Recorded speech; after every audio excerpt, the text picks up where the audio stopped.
اعوذ باللہ من الشیطان اللعین الرجیم بسم اللہ الرحمن الرحیم الحمد للہ رب العالمین والصلاة والسلام علی حبیبہ وخیرتہ حافظ سرہ ومبلغ رسالاتہ ابی القاسم محمد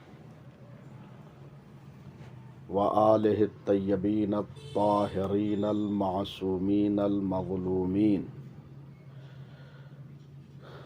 لا سیما بقیت اللہ فی الارضین واللعن الدائم علی اعدائہم اجمعین من الآن الی قیام یوم الدین اما بعد فقد قال اللہ الحکیم فی کتابہ الکریم قل انا صلاتی و نسکی و محیای و مماتی للہ رب العالمین۔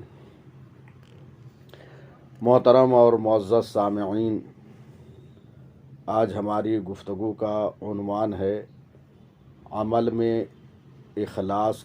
اس سلسلے میں ہماری گفتگو ہوگی۔ چنانچہ ہم نے اپنی گفتگو کا عنوان اس آیہ کریمہ کو قرار دیا ہے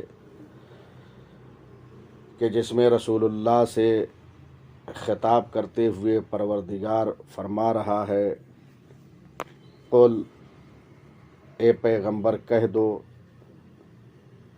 انا صلاتی و نسکی و محیای و مماتی للہ رب العالمین۔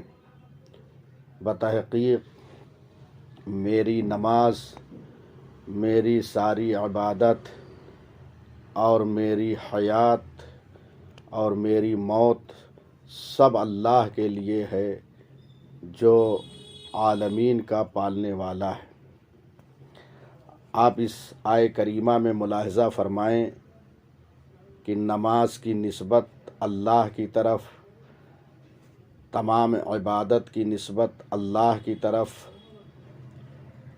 حیات اور موت کی نسبت اللہ کی طرف۔ یہی اخلاص عمل ہے کہ انسان جو کام کرے وہ اللہ کے لیے خالص کرے۔ یہاں بظاہر خطاب رسول اللہ صلی اللہ علیہ وآلہ وسلم سے ہے، لیکن اس کے ذریعے سے امت کو پیغام دیا جا رہا ہے، کیونکہ رسول اسلام کا ہر عمل تو اللہ کے لیے تھا ہی۔ وہ نماز، عبادت، ساری چیز اللہ کے لیے کرتے تھے، لیکن انہیں خطاب کر کے امت کو پیغام دیا گیا ہے کہ امت اپنے عمل کو اخلاص سے انجام دے۔ اس کے بعد ایک اہم نقطہ اس آیہ کریمہ میں یہ ہے کہ پروردگار نے پہلے یہ فرمایا صلاتی، اس کے بعد کہا نسکی، یعنی پہلے نماز کا ذکر ہے، اس کے بعد ساری عبادت۔ تو ساری عبادت میں خود نماز بھی داخل ہے، لیکن پروردگار نے ساری عبادت سے نماز کو علیحدہ ذکر کیا ہے۔ شاید راز یہ ہے کہ نماز کو تمام عبادت پر فوقیت حاصل ہے۔ نماز اللہ کے نزدیک زیادہ اہمیت کی حامل ہے۔ جیسا کہ آپ آیات و روایات کو دیکھیں تو اس سے اندازہ ہوگا کہ اللہ کے نزدیک نماز کی کیا اہمیت ہے۔ بہرحال انسان جو عمل انجام دے وہ اللہ سے قربت حاصل کرنے کے لیے انجام دے۔ نماز اللہ سے تقرب کے لیے پڑھے، عبادت اللہ سے قربت حاصل کرنے کے لیے انجام دے۔ اگر عمل میں اخلاص نہیں ہوگا تو نہ صرف یہ کہ انسان اللہ سے قریب نہیں ہو سکتا، بلکہ وہ اس سے دور ہوتا چلا جائے گا۔ لہٰذا انسان جو عمل کرے وہ اللہ کے لیے کرے۔ اس آیے کریمہ کے علاوہ اور متعدد آیات ہیں کہ جن میں پروردگار عالم نے لوگوں کو اخلاص کی طرف دعوت دیا ہے۔ چنانچہ سورہ بینہ کی آیت نمبر 5 میں پروردگار عالم یہ ارشاد فرما رہا ہے، وَمَا أُمِرُوا إِلَّا لِيَعْبُدُوا اللَّهَ مُخْلِصِينَ لَهُ الدِّينَ، اور انہیں صرف یہی حکم دیا گیا ہے کہ تنہا خدا کی عبادت کریں، در حالے کہ اپنے دین کو خالص کرتے ہوئے اس کے لیے، یعنی اپنے دین کو اس کے لیے خالص رکھیں اور عبادت اس کے لیے کریں، یعنی عبادت اللہ کے لیے کریں۔ تو عبادت میں انسان مخلص ہو، دین میں مخلص ہو۔ اس کے بعد سورہ غافر میں بھی ارشاد فرما رہا ہے، فَادْعُوا اللَّهَ مُخْلِصِينَ لَهُ الدِّينَ، خدا کو پکارو در حالے کی اس کے لیے دین کو خالص کرتے ہوئے، یعنی اللہ کو اخلاص سے پکارو اور اللہ کے دین کو خالص رکھو۔ پھر ایک اور آیے کریمہ میں وہ ارشاد فرما رہا ہے، قُلِ اللَّهَ أَعْبُدُ مُخْلِصًا لَهُ دِينِي، کہو کہ میں اللہ کی عبادت کرتا ہوں اور دین کو اس کے لیے خالص کرتا ہوں۔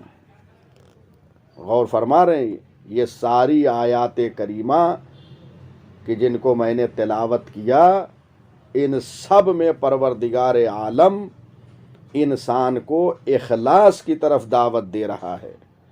لہٰذا انسان کو چاہیے کہ اپنے عمل میں اخلاص پیدا کریں، خلوص نیت سے انجام دیں، تقرب الہی کے لیے انجام دیں۔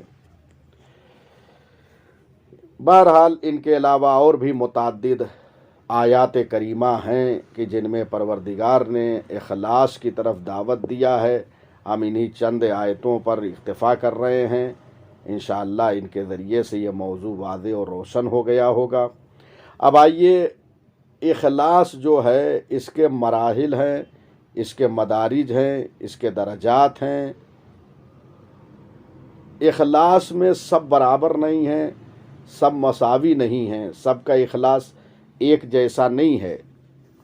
یعنی اخلاص مقولہ تشکیک میں سے ہے۔ چنانچہ ابتدائی اخلاص یہ ہے کہ انسان اپنے عمل کو ثواب کی غرض سے انجام دے اور اللہ کے عذاب سے دوری کے لیے انجام دے۔ یہ اخلاص کا پہلا مرحلہ ہے۔ اس کے بعد اور مراحل ہیں اخلاص کے۔ پھر ایک مرحلہ جو آخری ہے وہ یہ ہے کہ انسان اپنے عمل کو صرف اللہ کی رضا کے لیے انجام دے، خوشنودی پروردگار کے لیے اپنے عمل کو انجام دے، اس کے علاوہ کوئی اور مقصد نہ ہو۔ جب انسان اپنے عمل کو اللہ کی رضا کے لیے، خوشنودی پروردگار کے لیے انجام دیتا ہے تو علماء اخلاق کی زبان میں اسے اخلاص صدیقین کہا جاتا ہے۔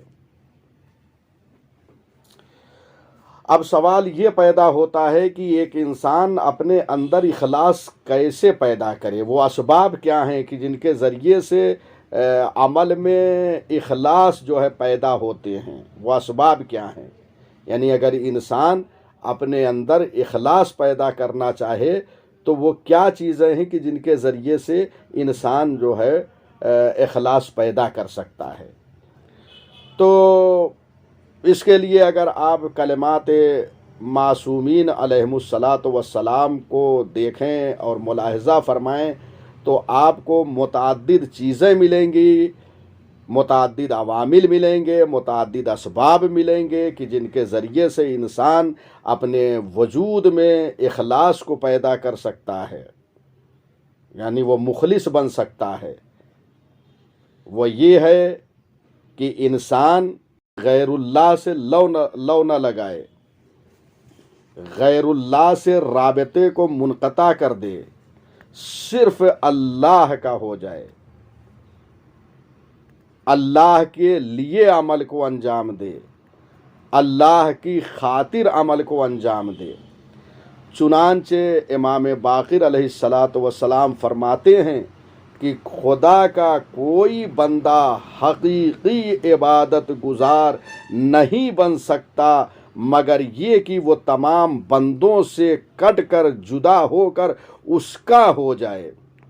جب انسان اللہ کا ہو جائے اور اس کے لیے عبادت کو انجام دے تو اس وقت خدا فرماتا ہے کہ یہ عمل خالص میرے لیے ہے۔ اور فرمایا آپ نے تو وہ عوامل کہ جن کے ذریعے سے اخلاص پیدا ہوتے ہیں، پہلا عمل اور پہلا سبب یہ ہے کہ غیر اللہ سے طمع کو منقطع کرے۔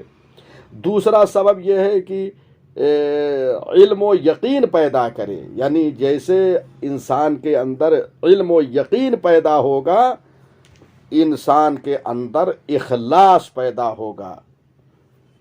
چنانچہ امیر المومنین علی ابن ابی طالب علیہ السلام فرماتے ہیں ثمرۃ العلم اخلاص العمل،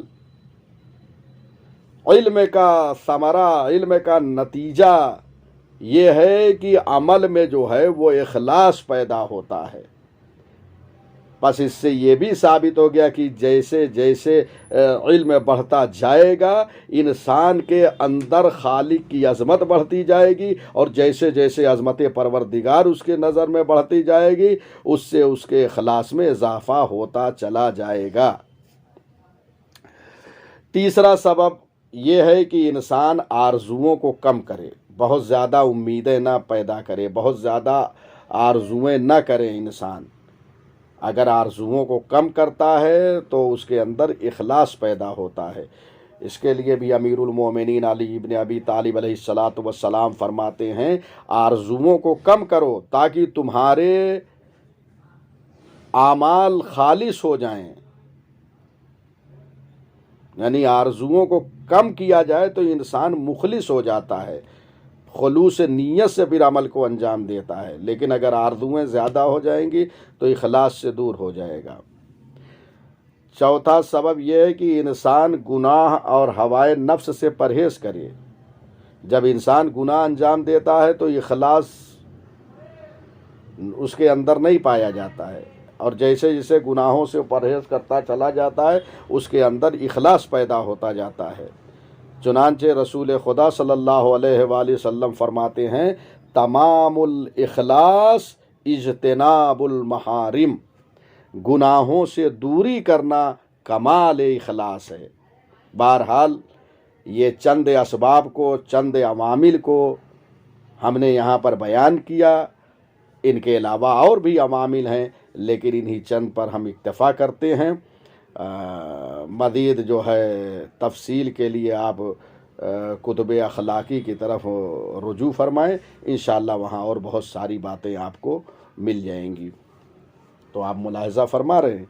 اب آئیے، یہ عوامل و اسباب ہیں کہ جن کے ذریعے سے انسان کے اندر اخلاص پیدا ہوتے ہیں۔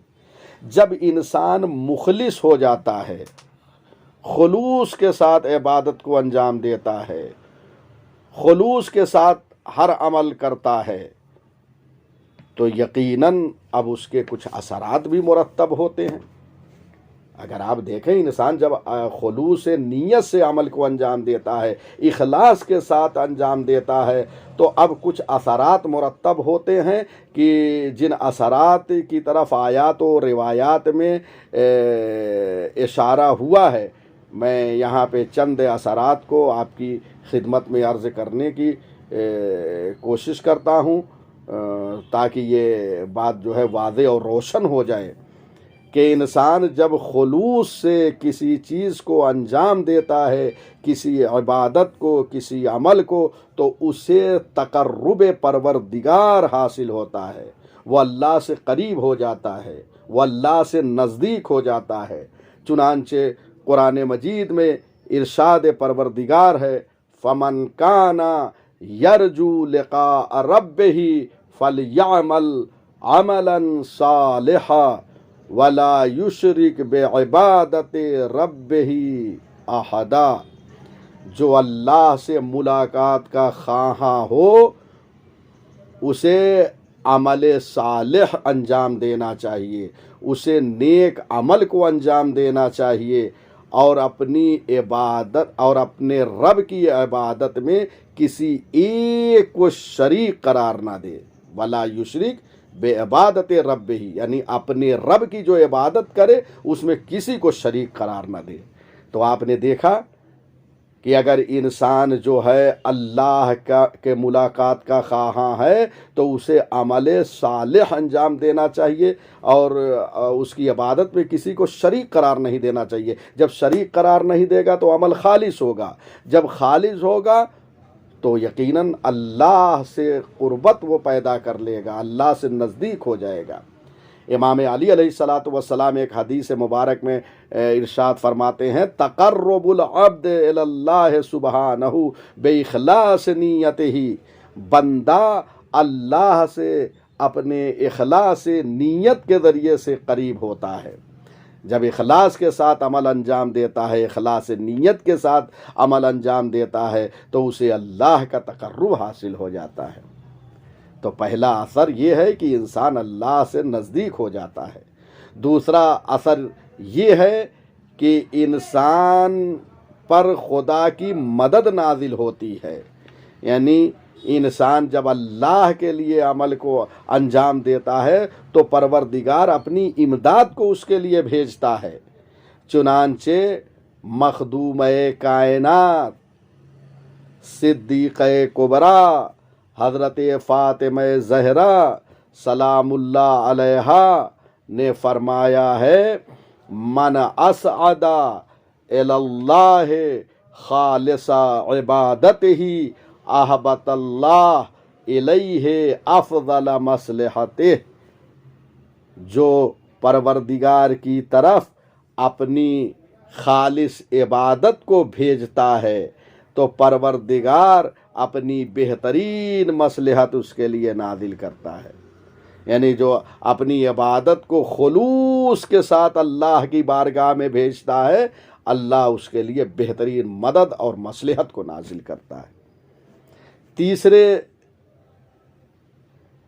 جو اثرات میں سے اثر ہے وہ یہ ہے کہ انسان سے غم و اندوہ جو ہے وہ دور ہوتا ہے۔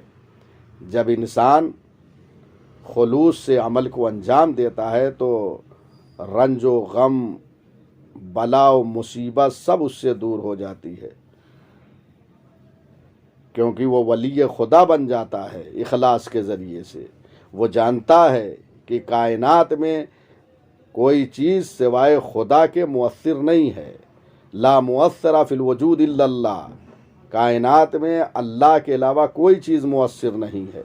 جب کوئی چیز مؤثر نہیں ہے تو یقیناً جب وہ خلوص سے عمل کو انجام دے گا تو وہ اللہ کا ولی ہو جائے گا۔ اور قرآن مجید میں یہ آیت موجود ہے الا ان اولیاء اللہ لا خوف علیہم ولا هم یحزنون، آگاہ ہو جاؤ کہ اللہ کے اولیاء نہ ان پر خوف ہوتا ہے اور نہ ان پر حزن طاری ہوتا ہے۔ چوتھا اثر یہ ہے کہ انسان جب خلوص سے عمل کو انجام دیتا ہے تو اسے حکمت و بصیرت حاصل ہو جاتی ہے، انسان حکیم ہو جاتا ہے، بصیر ہو جاتا ہے، اسے بصارت پروردگار عطا کر دیتا ہے، حکمت عطا کر دیتا ہے۔ چنانچہ پیغمبر اکرم صلی اللہ علیہ وآلہ وسلم فرماتے ہیں ما اخلص عبد للہ عز وجل 40 صباحا الا جرت ینابیع الحکمہ من قلبہ علی لسانہ۔ جب بندہ 40 صبح تک اللہ کے لیے عبادت کو انجام دیتا ہے، یعنی خالص وہ اللہ کے لیے اپنی عبادت کو 40 صبح تک انجام دیتا ہے تو پروردگار حکمت کی باتوں کو اس کے قلب سے نکال کر اس کی زبان پہ جاری کر دیتا ہے۔ تو آپ ملاحظہ فرما رہے ہیں یہ اثرات ہیں خلوص کے۔ اب آئیے ایک اور اثر بیان کرتا ہوں، اس کے بعد گفتگو کو اثرات کے حوالے سے تمام کر رہا ہوں۔ انسان خلوص کے ذریعے قید و بند اور اسیری کی زندگی سے آزاد ہو جاتا ہے۔ بالاخلاص یکون الخلاص، اخلاص کے ذریعے سے انسان اسیری سے آزاد ہو جاتا ہے، قید و بند سے آزاد ہو جاتا ہے، یعنی صرف وہ اللہ کا بندہ ہو کر رہ جاتا ہے، کسی اور کا بندہ نہیں رہتا، کسی اور کے قید و بند میں نہیں رہتا۔ بہرحال یہ آثار ہم نے بیان کیے، اور ان کے علاوہ بھی بہت سارے اثرات جو ہے آیات و روایات اور کتب اخلاقی میں بیان ہوئے ہیں، آپ ملاحظہ فرما سکتے ہیں۔ اب آئیے، جب انسان ایک مخلص ہو جاتا ہے، ایک اللہ کا مخلص بندہ ہو جاتا ہے، تو اب ایسے عالم میں اگر لوگ اس کی تعریف کرتے ہیں تو لوگوں کی تعریف اسے متاثر نہیں کرتی ہے، یعنی لاکھ لوگ تعریف کرتے جائیں وہ لوگوں کی تعریف سے جو ہے متاثر نہیں ہوتا ہے۔ اسی طریقے سے اگر کوئی اس کی تکذیب بھی کرے تو اسے کوئی نقصان نہیں پہنچتا، بلکہ تعریف اور تکذیب اس کی نظر میں یکساں ہوتی ہے۔ چنانچہ اس سلسلے میں آپ کی خدمت عالیہ میں 2 حدیث مبارک کو پیش کر رہا ہوں۔ ایک پیغمبر اکرم صلی اللہ علیہ وآلہ وسلم سے منقول ہے، اور ایک امام جعفر صادق علیہ السلام سے منقول ہے۔ حضرت صلی اللہ علیہ وآلہ وسلم فرماتے ہیں، اِنَّا لِكُلِّ حَقٍّ حَقِيقَةً وَمَا بَلَغَ عَبْدٌ حَقِيقَةَ الْإِخْلَاصِ حَتَّى لَا يُحِبَّ أَن يُحْمَدَ عَلَى شَيْءٍ مِّنْ عَمَلِهِ۔ ہر حق کے لیے ایک حقیقت ہے، اور بندہ حقیقت اخلاص تک نہیں پہنچ سکتا مگر یہ کہ لوگوں کی تعریف و تمجید کو وہ پسند نہ کرتا ہو۔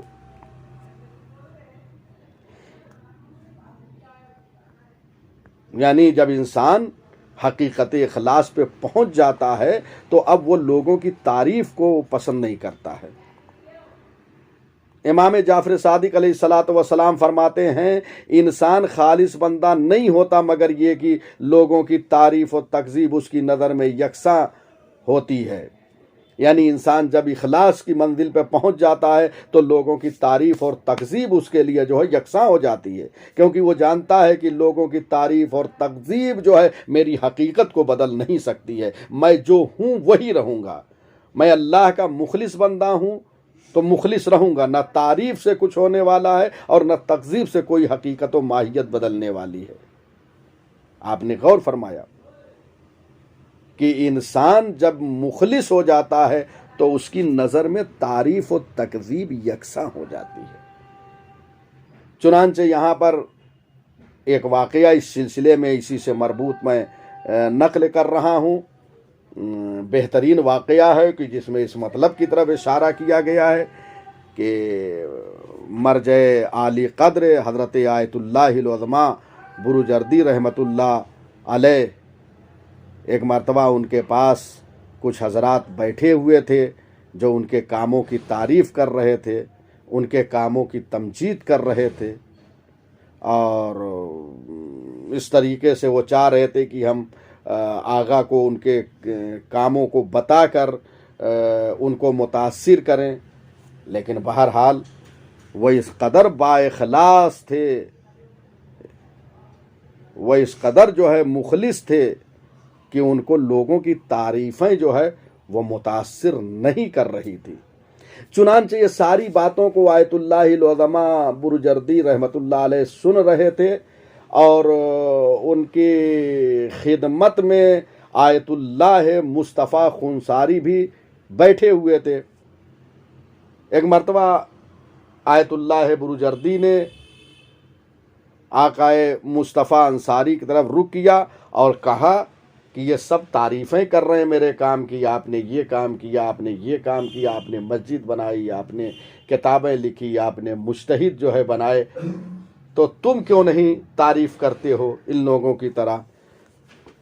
تو جناب آقا مصطفیٰ خنساری نے ایک حدیث مبارک کو پڑھا، خلص العمل فإن الناقد بصیر بصیر، اپنے عمل کو ریا سے خالص کرو کیونکہ تفتیش اور چھان بین کرنے والا بہت زیادہ آگاہ اور بصیرت رکھنے والا ہے۔ آیت اللہ مصطفیٰ خنساری کہتے ہیں جب میں نے اس حدیث مبارک کو پڑھا تو میں نے دیکھا کہ آیت اللہ بروجردی کی آنکھوں سے اشک جاری ہو گیا۔ غور فرما رہے ہیں، ان کی حالت متغیر ہو گئی، ان کی کیفیت بدل گئی، اس حدیث مبارک کا دل پہ ایسا اثر ہوا۔ پھر آیت اللہ بروجردی تعریف کرنے والوں کی طرف رخ کر کے کہتے ہیں کہ اگر میدان محشر میں تم رہو اور میں تو مسئلہ آسان ہے، لیکن ایسا نہیں ہے، بلکہ عمل کو پروردگار بہت دقت سے دیکھے گا، اس کو چھان بین کرے گا، تفتیش کرے گا۔ خلص العمل فإن الناقد بصیر بصیر۔ آیت اللہ مصطفیٰ خنساری کہتے ہیں کہ اس کے بعد سے جب بھی میں کبھی آیت اللہ العظمیٰ بروجردی رضوان اللہ تعالی علیہ کی خدمت میں پہنچتا تھا تو مجھے دیکھ کر اسی حدیث مبارک کو پڑھتے تھے، خلص العمل فإن الناقد بصیر بصیر۔ غور فرما رہے ہیں، انسان کو روز محشر پتہ چلے گا کہ اس کا کتنا عمل خالص ہے اور کتنا غیر خالص ہے۔ ویسے تو انسان دنیا میں خود جانتا ہے کہ میں کس قدر خالص، لیکن اس دن سب کے سامنے عمل جو ہے عیاں ہوگا کہ اس کا عمل کس قدر جو ہے وہ خالص ہے، کتنا غیر خالص ہے، اور وہ بھی تفتیش کرنے والا پروردگار ہوگا۔ غور فرمایا آپ نے، جناب آیت اللہ بروجردی اس قدر محتاط تھے کہ کسی کی تعریف اور تمجید سے متاثر نہیں ہوتے تھے۔ جب ان کا آخری وقت آیا ہے تو کہنے لگے اس آخری وقت میں کہ افسوس کی پوری عمر گزر گئی لیکن کریم کی بارگاہ میں خالی ہاتھ جا رہا ہوں، کوئی عمل نہیں ہے، کچھ نہیں ہے۔ غور فرما رہے ہیں، جب یہ بزرگ مرجع تقلید کہہ رہے ہیں تو ہمارا کیا حال ہوگا؟ کہہ رہے ہیں اس دنیا سے جا رہا ہوں لیکن ہاتھ خالی ہے عمل سے۔ لوگوں نے کہا آغا آپ نے تشیع کی بڑی خدمت کیا ہے، آپ نے علماء کی پرورش کیا ہے، آپ نے مسجدیں تعمیر کروائی ہیں، اور سب سے اہم خدمت آپ کی جامع احادیث شیعہ ہے۔ یہ کتاب انہوں نے لکھا ہے کہ جس میں فقہی احادیث کو آیت اللہ بروجردی نے جمع کیا ہے۔ جب یہ بات کہی لوگوں نے تو آقا نے کہا کہ شاید خدا کے نزدیک یہ سبب بن جائے کہ میری بخشش ہو جائے، شاید خدا کے سامنے سرخرو ہو جاؤں اس کے ذریعے سے۔ یقین سے نہیں کہہ رہے ہیں، شاید کے لفظ سے کہہ رہے ہیں، شاید خدا کی بارگاہ میں اس کے ذریعے سے میں سرخرو ہو جاؤں، شاید یہ میری بخشش کا سامان ہو جائے۔ اور اس کے بعد وہی حدیث آخر وقت بھی انہوں نے دہرائی، خلص العمل فإن الناقد بصیر بصیر، اپنے عمل کو خالص رکھو، کیوں؟ اس لیے کہ تفتیش کرنے والا، چھان بین کرنے والا عمل کا وہ بہت زیادہ آگاہ ہے۔ اس بات کو استاد العلام آیت اللہ العظمیٰ آقا جعفر سبحانی حفظہ اللہ نے اپنے درس خارج میں بیان کیا تھا۔ آپ غور فرما رہے ہیں تو اخلاص کا کتنا اثر ہوتا ہے۔ لہذا انسان اپنے ہر عمل، ہر فعل کو اللہ کے لیے انجام دے، خلوص کے ساتھ انجام دے۔ بس یہیں پہ میں گفتگو کو تمام کر رہا ہوں، وَإِلَّا اخلاص کے بارے میں سخنہائے گفتنی بہت ہیں،